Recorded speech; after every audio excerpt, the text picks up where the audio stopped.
एके दिवशी माता पार्वती स्नानासाठी जात होत्या तेव्हा त्यांनी महादेवांचा सेवक नंदीला सांगितले की माझ्या परवानगीशिवाय कोणालाही आत सोडू नकोस. पार्वतीच्या आदेशानुसार नंदी खोलीबाहेर पहारा देत बसला.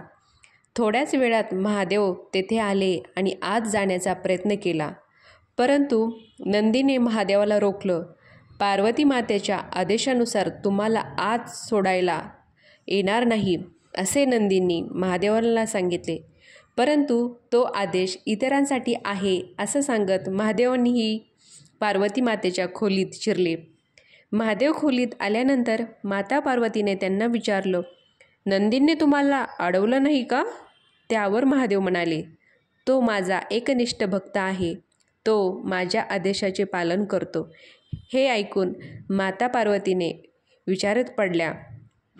माता पार्वतीने विचार केला, आपल्यालाही असा एक गण असावा, तो स्वतःच्या बुद्धीने विचार करून निर्णय घेईल, तसेच तो धाडसी आणि पराक्रमीही असेल.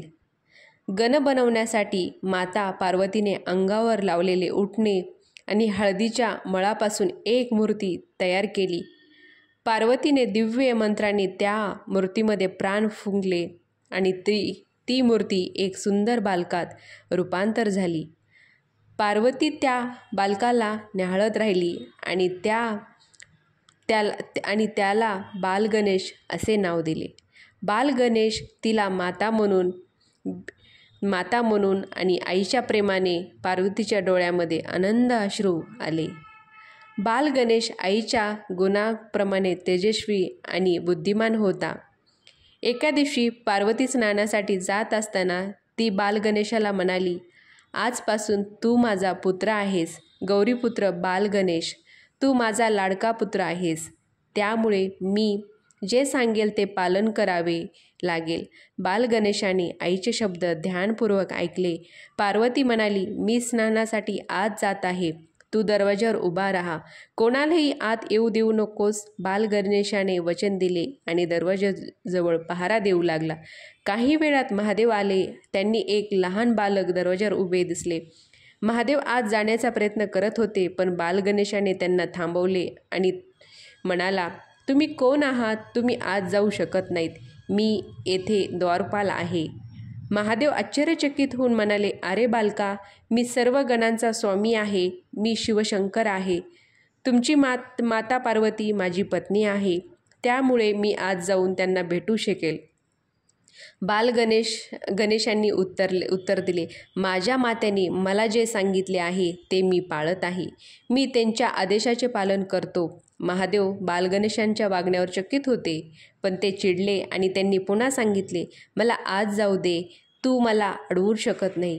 पण बालगणेश मागे हटायला तयार नव्हता.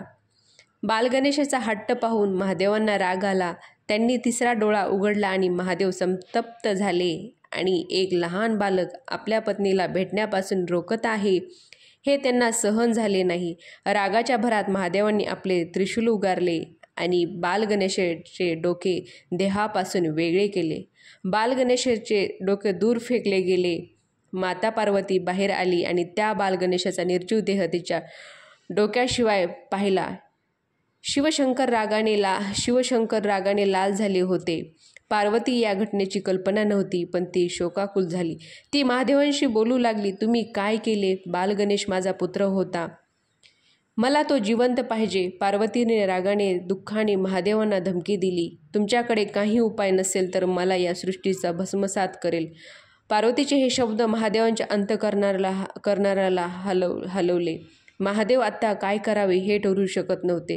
सर्व देवी देवता गणांना या संकटावर उपाय दिसत नव्हता. तेव्हा महादेवाने सर्व गणांना आदेश दिला की पृथ्वी लोकावर सर्वात प्रथम जे प्राणी दिसेल त्याचे मस्तक घ्या. आणि गणांनी ताबडतोब एक हत्ती पकडला, त्याचे मस्तक महादेवांच्या स्वाधीन केले.